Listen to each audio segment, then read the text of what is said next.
leaders that would create new clerkship designs or new integrated courses, basic science courses, and they were aligned all well. And of course, we had a back and forth. And it says 1 year. Actually, in practice, it took much more time in our curriculum. It took more time. But we started already with the third phase of implementation before we had completed phase 2. But we had enough information to start the first years, and enough confidence we could start that. Otherwise, it would be a 10-year project. We found that was too long. So we started doing that, and at the same time, we were creating for the higher years. We created more in detail the modules, whereas we started with this one. And we did one pilot study for the most critical elements, and that was an integrated clerkships of different disciplines using EPAs. And we did it with a cohort of 36 students. That's 10% of a whole curricular cohort, and we invited them to, and they got, and in their program, we used that as a pilot to see, does it work, and how do we have to adapt our framework of EPAs? Can we work with these EPAs? Is that these observations, are they enough? So we did that all, and we, of course, and then we changed also our curricular framework of EPAs. But then we were satisfied enough to say, well, we could start implementing that for the whole curriculum. That was actually the only true pilot. So of course we didn't get the big evidence, but we did some pilot work. And if that would have been a disaster, we would probably have not do that. But it was not a disaster. So we did that with a small group of students. And you could also say those students were, we didn't force them, but we said, you are in a cohort that we're doing new things for the future. Would you be willing to do that? And they all, 36, and there were not many students that said we don't want to. Some of them said, but most of them said that's okay, we will do that. And they felt they were some guinea pigs, but then they got a lot of attention, and they didn't take them more time. It was not on top of the regular curriculum, but we could replace some of the early clerkships by this model. So that was just fine with that. I have a question. How Sure. did you deal with the transitions between the old students and the new students in the new model? How did you prepare for that? Yes. So the easy question is basically, there's the easy answer. We have also a difficult answer, but the easy answer is that we implement a new curriculum with new cohorts all the time. So, so basically, the pilot cohort started with early clerkships and then went back to their regular curriculum. So they're finishing their regular curriculum, not the completely new curriculum. But the new cohorts then afterwards were implemented year by year. Now, that is, and then there will still always be questions, because somebody who has been ill, for instance, in their old curriculum, comes back and then needs to go in a new curriculum. How do we compensate for that? So and then we'll, in negotiating with our examination committee, we'd see, well, what have they done? How can we compensate for anything that they have not yet done, or give them some freedom because they may have been doing things that the new cohort didn't do yet. So we adapted that on a personal basis. There are not too many who happen that way. Now the more difficult answer to this question is, since we have a 6-year program, and we did not want to take, for the whole trajectory, didn't want to take 10 years. Our 6-year program, this is very peculiar for European projects or programs. We have a bachelor and master system. So after 3 years, students get a bachelor degree. Then they go into the next 3 years, which is our master's course. We call that a master's course. After the other 3 years, they get a master's diploma, And the master's diploma in medicine is basically the same thing as a medical diploma. That's the same thing. So what we said, we have some changes that I will not talk about because they are not related to EPAs in the first years. So we did new things in the first years too. So we actually said, you people in the old curriculum will face a new master's phase, even though they have an old bachelor phase. Can you imagine that? The only thing that was really critical is that in the old bachelor phase, the first clerkships were in the third year. So they had their first clerkships not with EPAs, and then started with EPAs in the new curriculum, in their fourth, fifth, and sixth year. So we found a way around that, and we were able to repair that. The full new curriculum students that had a new bachelor program and then were enrolling in the master's phase are now enrolling actually this moment. So we have done some things to actually strengthen basic science. We added new things to basic science, new forms of examination to make them even more ready for the clerkships. And I can go more in detail what those things are, but that's basically what we did. So I said the duration of implementation of phase 3 could be 3 to 6 years. In our program, it could have been 6 years, but then we start all over from the beginning. Well, we actually took 3 years.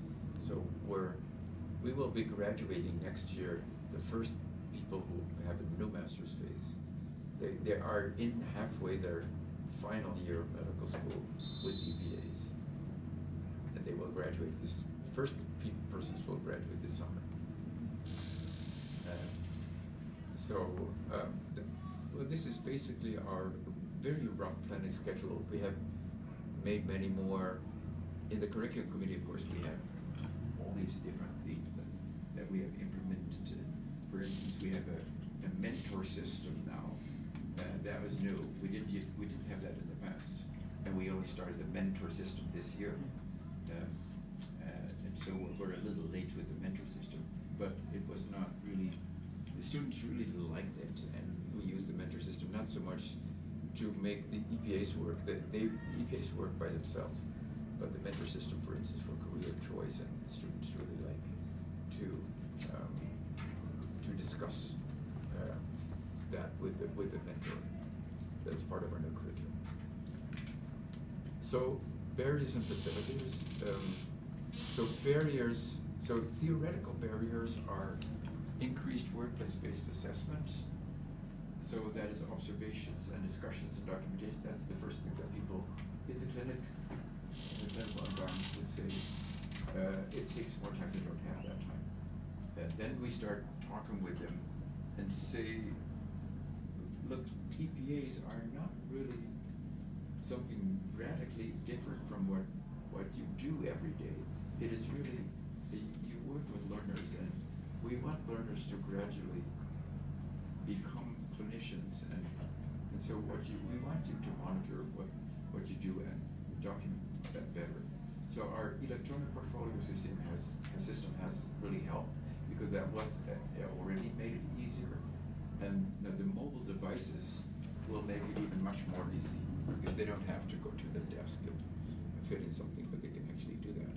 So, but for instance, if one solution, if you would say, we ask the teachers in the clinical environment to give feedback, so they will have put more energy in writing feedback, what went well and what could be done better.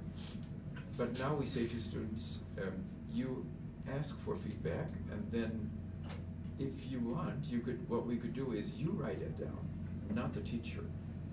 You summarize the feedback. Then we have that inner system. We send it with an email for confirmation to the clinician. So at the end of the day, when the clinician does some administration work, they find that email, say, yes, well, this summarizes well what I actually meant to say in the feedback. confirm, go to the, and it's dropped in the portfolio. Or they could say, well, this is not exactly what I said. I had some more criticism that you didn't write down. So I'll just add a sentence here. There was something that so it makes it easier for clinicians because they don't have to write the whole thing, but they could also confirm. They could read through it and say, yes, confirm this is true. This is what I said. Interesting. So that's like a flipped feedback. Yeah, it's almost flipped feedback, but that has another function too, because if I would give you feedback, you know, I could just write it down, and I never understand what you really, did you understand my feedback? Can I get feedback on the feedback that I gave? Yes. But if you ask the students, so did you understand what I said? Okay, you write that down, and I'll look at it later. And then I could say, well, you did actually understand what I said. You really had the core point that I wanted to say. So here I have a confirmation. So it's also beneficial to do that. It's not only like efficient, but it's also beneficial. And for clinical practice, that is a nice exercise to do with the patient. Tell me back what you understand. Yes. So You want to do that in student, clinical practice too. Yes, that's The only person that cannot do that is the pathologist, because you cannot tell You never know. They won't You never know. You never know. In Halloween. Halloween, Polish. And That's yes, and interesting. facilitators, well, a surprising facilitator were students as advocates. So if we ask students, of course the students are always different, there's large groups of students, and certain students don't like it as well, but most of the students like this.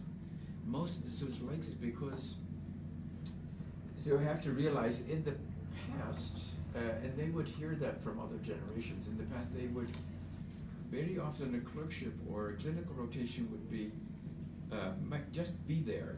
And after the clinical rotation, people will say, well, whether you did well or not, you will sign up for the clerkship. And at the same time, people would say, they would get feedback, and don't you know that? Or maybe you should try studying that, or this is what we expect you to do, but this clinician would say this, and that clinician would say that. And so now, they have their EPAs and say, in this clerkship, I need to be trusted to actually do this, or the consultation with a pediatric patient of age whatever, or the toddler is one small EPA, and the more adult child is another EPA, and I need to be able to do that, or I need to do the gynecological examination when I am in a rotation where gynecology is, and I need to also do that intimate examination. If I don't have it, they will not be able to give that summative adjustment decision. So they have a clearer roadmap of what they are expected to do actually, and what experiences they are expected to get. They could more proactively look for the experiences that they need to have, where they can ask people, can I see another patient with this condition or that condition? So it seems to me that there's some built-in flexibility as well. So there's not a single path, but if I'm more like into the surgical or neurological sciences, I can actually choose some EPAs that would drive me that way. That's actually a very different question, but that's true. But there are we also call that core EPAs that every student should do. But sometimes, it could happen that you would be in a clerkship and you don't naturally encounter those, or all these nice patients that were admitted were seen by the junior residents and other students, but you never got a chance to do that. And in the past you could say, well, I don't care, and as long as they sign me off for the clerkship, I'll go to the next clerkship. I may be more lucky there. And now you say, well, I can't be signed up because somebody has to observe that I do a consultation with this type of patients, this category of patients. I must do it, and I must be observed twice here. So I'll have to organize that. So the students are more actively on the steering wheel of their own curriculum. because it helps to use these EPAs. And sometimes there's so many EPAs. There are those discussions in our curriculum committee in the past year. We actually, about a year ago, we started finding that there may be too many. And we have to lump some things together to make it doable. So that we heard back from students. But if you really do that and say, well, the majority of students can really do this, so we can ask every student to do this. Of course, we will help you, and the good clerkship directors will organize the experiences for you, but you can also think of it yourself. You could also be more proactive in doing that. And then students actually like that. They start being advocates too. So as I said, sometimes in the new clerkships that were in a hospital, there people were not always, and sometimes in hospitals you could do trainings and then there might be changes because people leave and there's new doctors coming or new specialists and they're not acquainted with the system yet. They must learn it. You can always, of course, they will probably hear from their colleagues, but students are good advocates too. They can help explain the system. So we were surprised to see that actually that when our large group meetings sometimes in the lecture hall, the clinicians would say, well, it's interesting, but I learned from the students actually to do this. Yeah. How supervisors deal with the amount of information that we have to deal in daily practice to assess each student? Because I was thinking about that there are a lot of paperwork for our physicians at the workplace because we have special conditions in our system. And how to deal with that? You how mean to deal also for with the patients? information to gather information and to collect and introduce in the system for portfolios in daily practice. Mm-hmm. How to deal with that? How to prepare the faculty for that? Hospitals. Yeah, so you mean it's on top of what we have to register for patients in the electronic health Yes, records, and so yes. there's a lot, there's much control and I do agree with that. It is a little bit of an issue that I personally struggle with too. You don't want to burden them too much. If you have a chance to think of electronic ways, I would start with mobile devices right away. Yes. There's one of the papers that you may have seen, it's the AMY guide on curriculum development with the EPAs. At the end, we have some suggestions with the mobile. At that time, it was a little bit of virtual suggestions, but now actually, so a few days ago, at the AMY meeting in Austin, where it was, somebody from Virginia University showed me their app, and it looked so intuitive, very easy.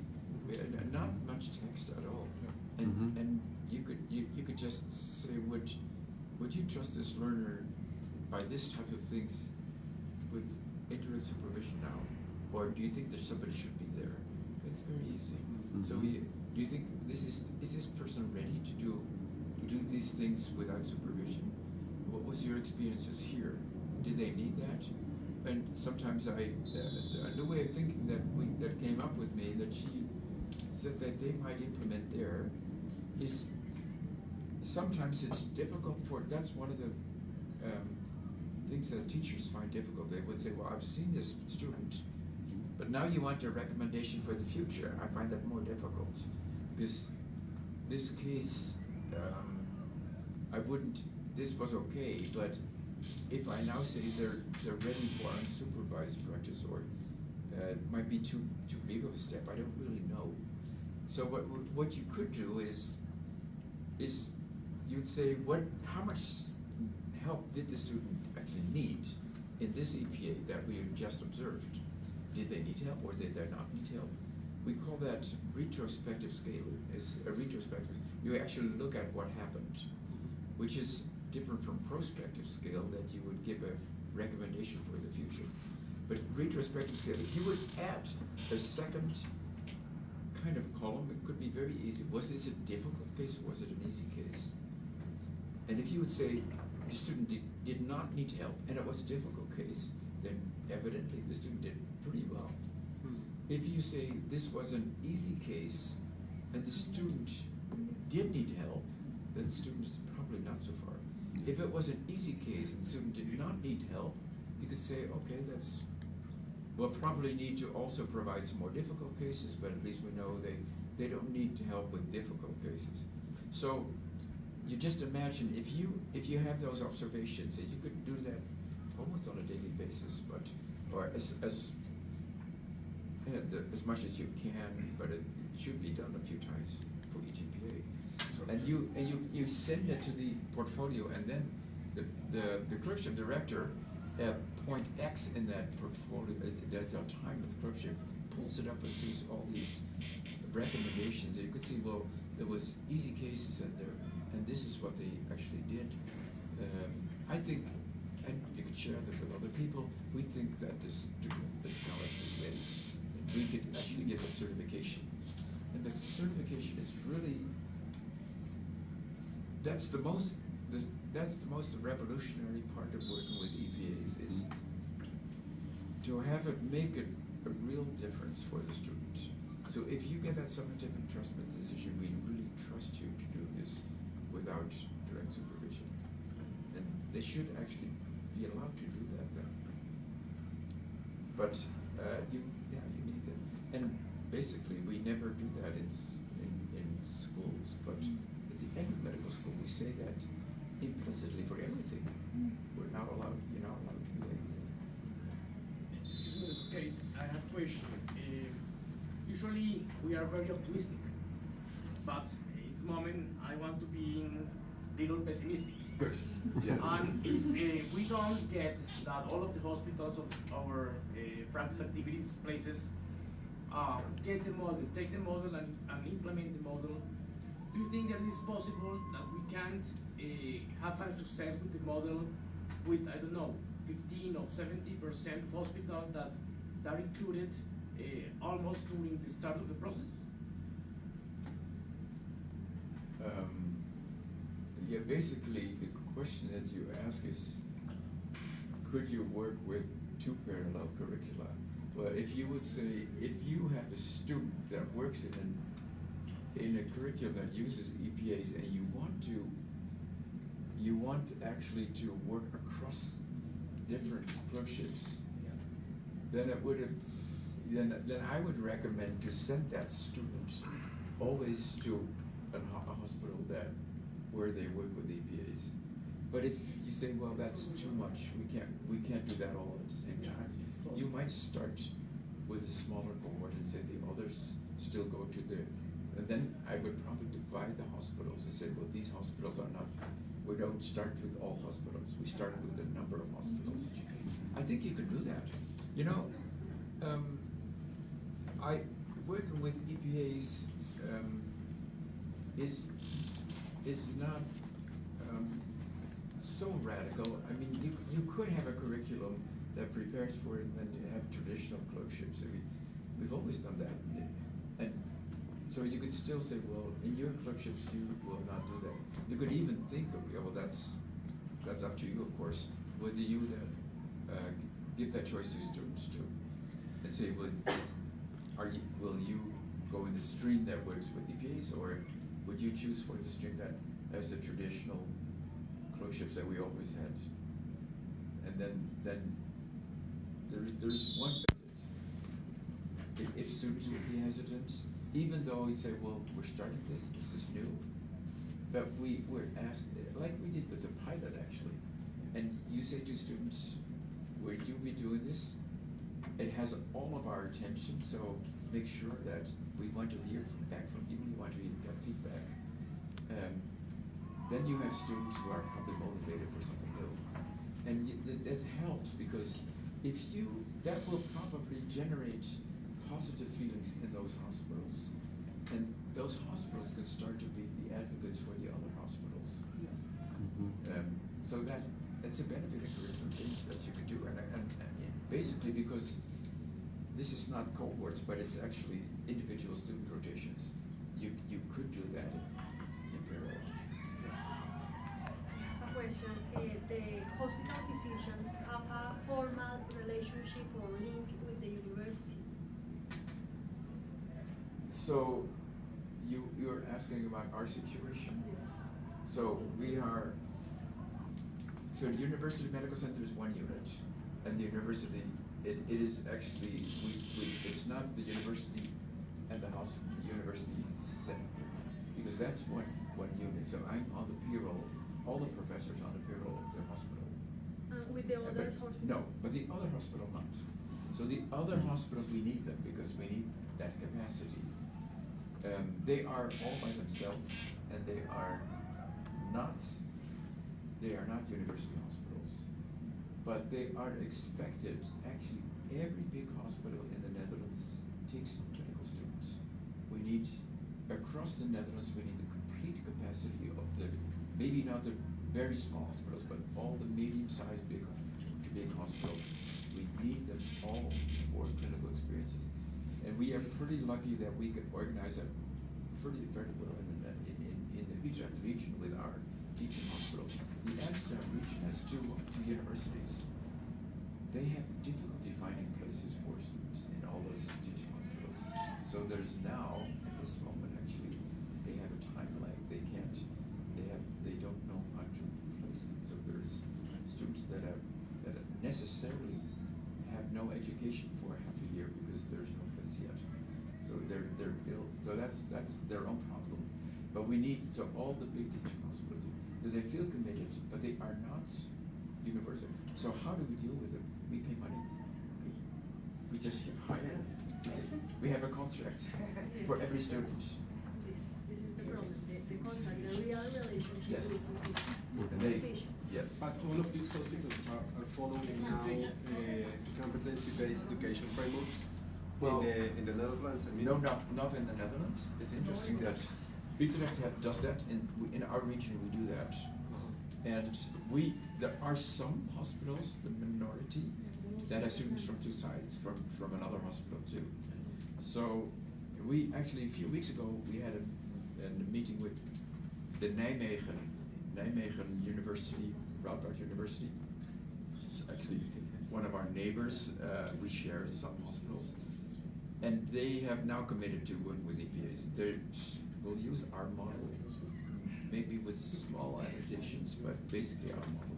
They will start doing that. And other schools are thinking of it. I will also, next week, I'll have a meeting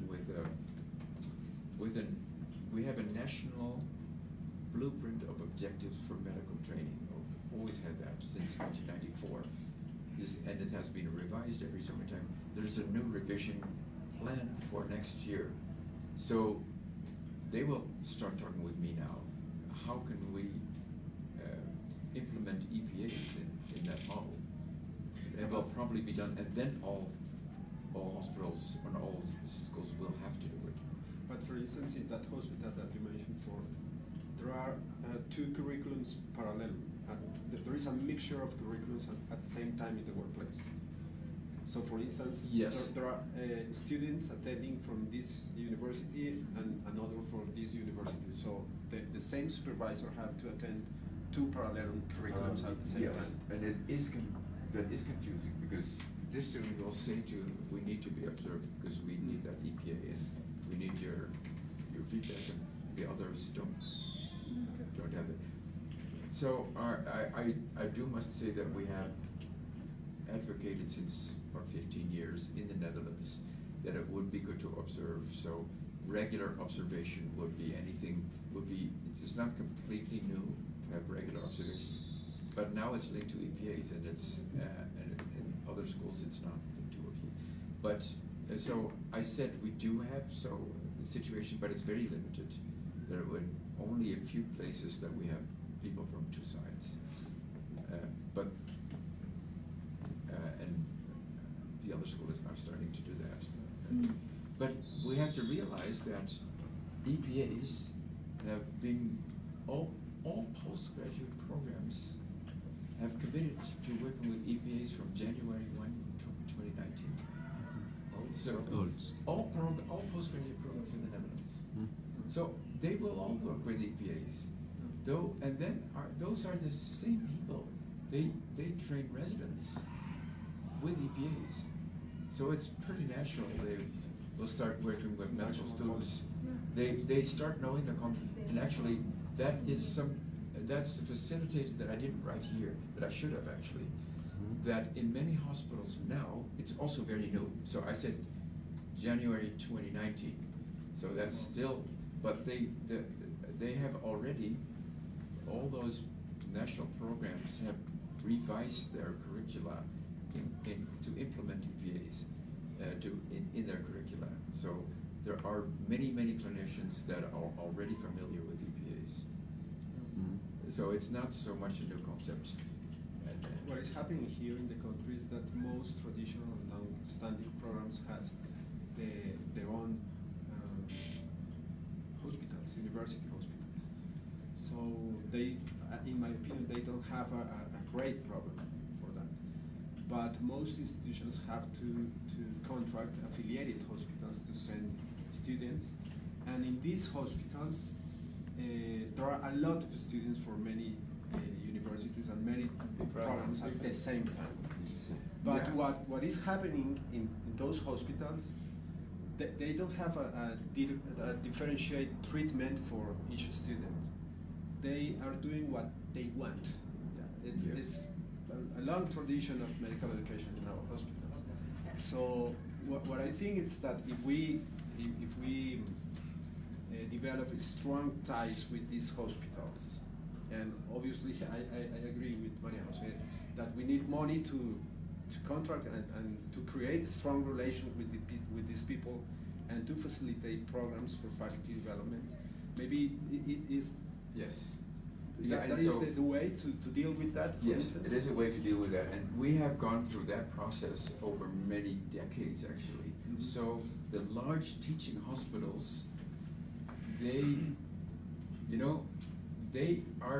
have started to develop pride in what they do, and actually they are not an academic hospital, but they start doing research a little bit. There are some people, and they start to think we are also more respected because we are a teaching hospital. They find pride in the word teaching hospital. We use that for those large hospitals. You are a teaching hospital. And now what we see is these teaching hospitals start to create units for education. So there will be a director for education and some people, and they will give their own faculty development in their hospital just for their hospitals. Sometimes they hire an educationalist to help them with sometimes even education research. And now it's growing. So there are some hospitals that have I know a pediatrician, for instance, who is very interested in education. He works in a large teaching hospital. That teaching hospital is affiliated with Groningen University Medical Center. They started to appoint him as a professor of medical education. And of course, that is a Groningen University appointment. It's a university. A teacher, a hospital cannot appoint a Sense professor. of belonging to So, the but they like that link. So they have individuals who have university appointment, part-time university appointment. They can be a professor, and they have the status of a professor, but working in a teaching hospital. So there's a different way to make those links, to establish some pride in education, that they like to do education. So when I heard that you have all those teaching hospitals and you hire those places or you have those students go on an individual basis to these teaching hospitals from all different sorts of universities, why don't you negotiate with your universities and say, well, why don't you take those hospitals, we take these hospitals, and more dedicated, to have more of our students go to this one hospital, more of your students go to that hospital. More it's difficult. Impossible. It's We impossible. want the same hospitals. For all programs. There are a lot of Representative programs. there are a lot of variations. For Representative instance, the programs politicians, when politicians change every That's period, very small. the Or is it administration of the hospitals change. students that demand, I want to go to that hospital, or is it? No. No, you can have to make a contract, an agreement with the hospital, between university and hospital, and the contract have to pay to receive the students. As a university, have to pay to the hospital for that the hospital receives students. So let me just understand, make it Yeah. very simple for me. I'm very simple, sorry. So you are University Hospital, here's another university, and here's two teaching hospitals. Yeah. Each take 50% of the students from this university and 50 from this university. And that same bit doesn't. So what if you would sit all around the table and say, why don't I take this hospital and call that affiliated with ours? And you take that hospital. What is the barrier? Why It's does? difficult because Why is it all the difficult? hospitals are different and offer different services and areas. Okay, There's so 12. So, and there's about 20 different hospitals. Are they and like- around 5 that are at the level of university, well, Okay. maybe 6 that are at the level of university hospitals. So I understand the problem if they would be like categorical Yes, hospitals. yes. Oh, I see. So it's only pediatrics And the or quality it's- of the physicians and the physician that wants to be professors is difficult. physicians that want to be the physicians don't want to be professors. Maybe not. That one is the most Teachers. important program of the 60 faculties of medicine in Colombia, because there are 60 Yes, if you faculties, have- and there Needs. are not many hospitals Need. to attend all of these students. Yeah, I see. So, if, for example, there was a geographic rationale to divide Bogota and the health services amongst the 12 universities, then some universities would have a location where you don't have the best quality of hospitals Yes. or the type of professors that you would want within those hospitals. So overall, if it was 6, maybe, but when it's 12, then it's very difficult to have an agreement among them. And actually, that's the health agency of the city has tried to actually divide by geographic borders, but then the legislation doesn't allow the public services to have an affiliation with a private university, for example. And other thing important is that that's the reason that why high quality accreditation is important, because of the 12 faculties of medicine, only the half have accreditation. So the way that you choose hospitals, it's in part because your accreditation hospitals decide or prefer universities with high quality. Yeah, and the hospitals are also competing for having as much money as they can from Yes. the universities.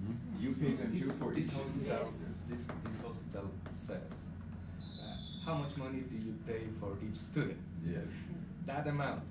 Okay, I will accept you 5, 10 students. The other university, the other hospital says the same. Yes, yes, So okay. it's much And more if you, difficult. and if the other university pays more, then they will prefer to have more students Yeah. from them. Yeah. Yes, Yes. okay, yeah. So it's that's a market, so. That's- Now, so the other way is maybe to work together with other universities? If so, if you, that may take time over time, Yeah. but if you have a model, say it Have really an makes alliance sense. of universities. Yeah, could you also start working with EPAs or? Yeah, actually, we did that, we did try that at a certain point when we had a NBME MCQ training course here. So we invited some accredited Yeah. schools to the workshop. And we do have some kind of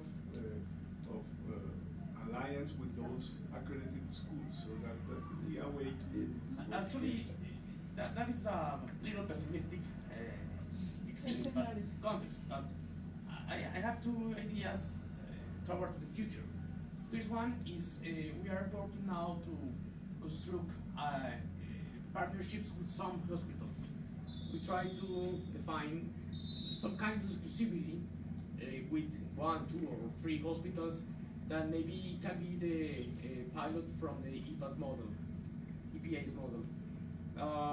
And the other thing is faculty have worked with the National Association of Faculties of Medicine, try to make agreements and almost some basic and fundamentals principles to work at the hospital and share almost some principles and some kinds of evaluate or something like that, or assessments. Yeah. So I'm surprised to hear that physicians would not be interested to be a professor, or If they are not Quick- paid None for. of them. none of them, No, not all of them. or not all of them. Yeah. Some of them would. Some of them. Some of them. Yes. Yes, I would, if I would be in a teaching hospital like that and somebody would say, well, we really appreciate you be teaching. We could offer you to have a very small, but you have a title like associate professor or whatever Yeah. at the University of Savannah. Yeah. And you could put that on your business card. University, Or, no, it's a so professor. people might find that, and then you'd have something to negotiate actually. If you would say then, oh, are you taking only students from that university? Yes. So we're not, so, Yeah. then it doesn't really make sense that you would be associated with our university. So here, it could be a little bit of negotiation that you could offer them something, and then it might be interested, and if they are affiliated, you might sometimes invite them for meetings or for something for instructions or a research project maybe if they would be interested or for educational things. So we sometimes do that, and it gives people some commitment that they feel involved or so. Yeah. It's difficult to fight against the market forces because many of those physicians that are not interested in being professors is because they are working for fee for service. So if they spend part of the time Yeah. giving education, they are losing time in something else that would be better paid off. Yeah. So, Yes, and I agree with you. It may not work for everyone. Yeah. But For some some people it are does different, work. and some people are. They want more in life than just money. I mean, Yes, yes. they feel it helps them for their career or yeah. Some of us do that. Yeah. Yeah, well, it gives more depth to Yeah. life or somebody. I had a question because I saw one of your videos, and at a certain point, going back to the assessment part, when students are doing your counsel or your small observation, at a certain point you said there's you don't have necessarily a rubric or something that you check. And there's a point that you have like a gut feeling. I think that you use that word. Mhm. That how do you deal with that with the student? You say, I don't feel, this moment I don't have the words or the standard why you are not complying, but I have the gut feeling that you are not ready to be trusted. Yeah, or to perform Yes, this kind of yeah, it's interesting. I usually, when I talk with surgeons, you may recognize that if you are at the operation theater and there's somebody, and you think, shall we let this doing the appendectomy or something alone or not? And then sometimes you feel this person is just exactly, doesn't pick things up well, and somebody else not, and you cannot always express that. This person not ready yet. Well, I won't It's a say gut it. feeling. It is. You use the word gut feeling. No. You don't. We using observational Rubrics, rubrics, yes. rubrics for the assessment in the operating room. But sometimes it is part of our feeling. But in our decisions, we try to share our decisions with the committee Yes, and- for Yes, evaluation, it is for very assessment. good to. The rubrics are not bad at, but at the end of the day, we know from research, even research from OSCEs, for instance, that you would have a rubric and you would check everything, and then the final score is also made up from just your general impression. And the sum scores of these rubrics is usually less reliable than the overall feeling that you have about the learner. So, and how do we explain that? It sounds counterintuitive because you think more observation points would probably be more reliable, but you probably miss things if you, in any rubric that you start using, you'd have to adapt your thinking to the rubric. rather than you actually basically feel this person is ready or not. So if you really want to read more about what, I just published a paper about this, and it's called The Power of Subjectivity in Workplace-Based Assessment in Academic Medicine. It's still in a pre-publication phase with some of our really good thinkers from Canada, Glenn Nugier. And what we actually say, there is a tension in the world of healthcare education too, that on one hand we want to control everything, we want to make the most detailed rubrics, and we want to make sure that everybody meets everything, and at the same time we feel that our expert opinion is important. I mean, we have to judge our colleagues, and we are there, and our perspective of a person may be different than somebody else's perspective, because we think that some things are more important than other things, and somebody else has a different opinion. And we're not saying that this one person is better than another person, but both perspectives could be interesting and important. So there is something in subjectivity that we should not close our eyes for. Sometimes it's the feeling that something is not right, and you don't know how to put that into scoring form, and very often to people that at the end of our rotation, people would say, actually, if they're very frank and open to themselves, they would say this person is actually below the mark, and we probably should have stayed him, but we don't know how to put that in words, or it doesn't fit in the rubrics that we have. We still don't. So we probably will do that and have them pass, but not completely satisfied with that. Then how would you do? Because then I'm just challenging the question, the answer. Then how do you point out what does he or she needs to improve? Okay. So if we go back to entrustment decision making, you could go to the literature and look, and we have done studies, or our groups have done, and other groups have done studies asking people, what exactly would you like to see if you trust someone, or what would you not like to see if you don't trust someone? What is the type of behavior and type of things that you would want to see? And an interesting thing is that literature also reflects very different literature outside medicine about trust in employers, for instance, or trust in banking, or trust in pilots, and so there's a long list of things that people would say, and we've summarized them in actually 3, or basically 4 groups of things. And one is a simple thing. The simple thing is summarized as in the word ability. So you can do it because you're skillful in it. You have the knowledge and you have the skills. Then there's 3 other domains. One we call integrity.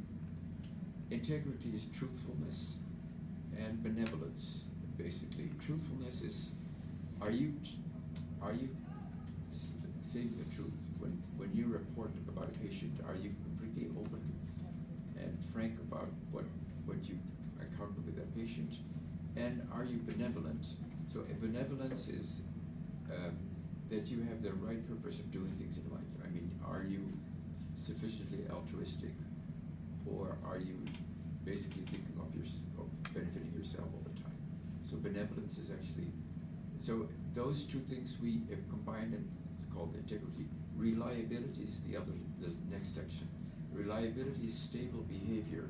If you show stable behavior over time, does things in the same way all the time, then we will trust you. So if you would observe somebody in the operation room, and now you think actually this person, everything was excellent, and then you start remembering yesterday, and things didn't go well yesterday, and there's apparent some fluctuation in their behavior, and then you still would, I don't think this person is ready, and why not? Because there's something that that I didn't see now, but I know about this person. There's reason to say there's probably unstable behavior, or this person doesn't look into details. So conscientiousness is another element in what we call reliability. And finally, the last section is humility. We call that humility.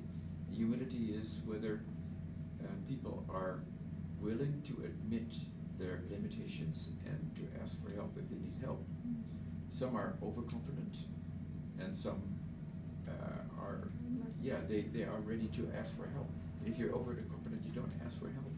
Just think of it. If you want to trust someone to do something, who would you want to trust? Somebody who's actually pretty skillful but will never ask for help, or somebody who's less skillful but will always know and doesn't hesitate to ask for help if they really need help? You'll probably choose the second one. So it's not always ability that is the most important thing. And if you have a conversation with someone who said, somebody says, well, here's a person, and I don't think they're ready yet. And you look at the checklist and say, well, it looks like they all did everything and then you still have feel I know this person, you need to know it. It's not on a one-time observation that you would be able to say that, but you know that person, and there's other things that you think that are not.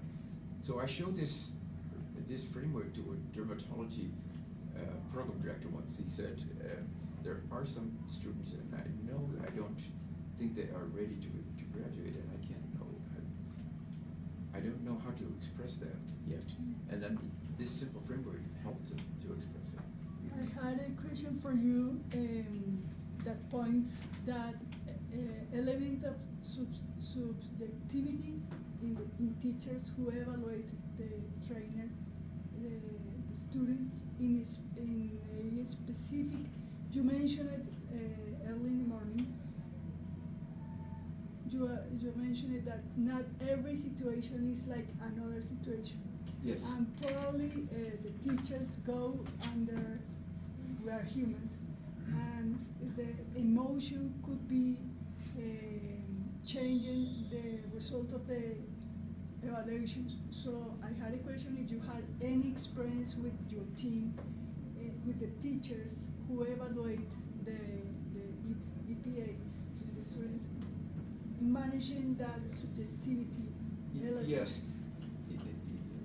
So in discussions, at least we have that people acknowledge also they would observe someone, but they also sometimes feel limitations.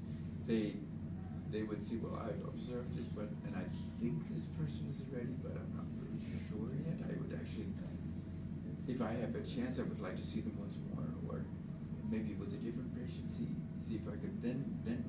So they feel their limitations, and they feel the differences, and some are like more hawks, and some are more doves. I mean, more. So, and then people start asking, how do you solve that? How can you ever use that subjectivity? Because we want to make sure that they meet standards. So what we then suggest is that there must be multiple observations by multiple people. Okay. That is actually the best solution for it. Okay. Yeah. Because people have different perspectives, and I would also, we talked about observations and like snapshot observations, short observations, and short discussions with the student. Have you ever used multi-source feedback on a longitudinal Yes. way?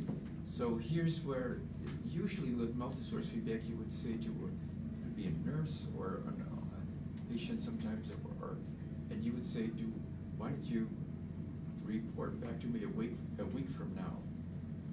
So just work with the student and give an impression over time. And then you could see that students, when they know they are observed, they will behave in their best way. But you want to make sure that the integrity level is also good, that they also behave in the right way when you don't observe. And you can't say, well, we're going to look at them for 10 minutes now and have a good impression about your integrity. that's only a snapshot for that moment. But if you have a nurse who is also observing them and say, well, I think this student is always late. This student is really the way deals with confidential information is not right, or that's not something that you can observe in a snapshot. So that's what we actually also recommend, to use longitudinal observation. So if you would have, if you could do that, you have, so we're building workplace-based assessment by short observations and Drossman-based discussions and some longitudinal observation, preferably from different angles. Have you used? And then enter that all in. Excuse me. Have you used, for example, the observation of other students? Yes. Like co-evaluation. Yes, we have some do that, colleagues, students, Yeah. and we have used that, at least in residency, we have used that in our multi-source feedback program. And it does require people to be, so to be used to the system, and so see the system as something that is supportive and not something that is only punitive.